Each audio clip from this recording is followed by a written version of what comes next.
नमस्कार, स्वागत आहे तुमचं महाराष्ट्र दर्पण 24 या न्यूज चॅनलमध्ये।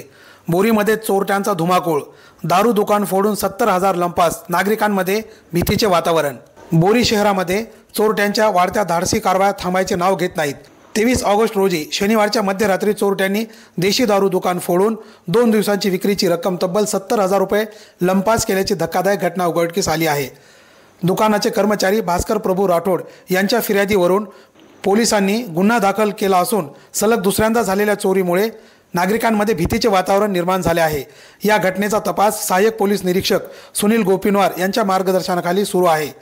स्थानिक नागरिकांनी पोलिसांनी गस्त वाढवावी तसेच बंद पडलेले पथदिवे तातडीने सुरू करावेत अशी मागणी केली आहे। बोरी पोलीस ठाण्याच्या अंतर्गत तब्बल 62 गावे येतात, मात्र कर्मचारी टंचाई असल्याने गस्त कमी पडत असल्याचे बोलले जात आहे।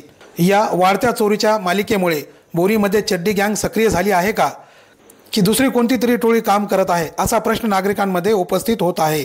ब्युरो रिपोर्ट, महाराष्ट्र दर्पण 24।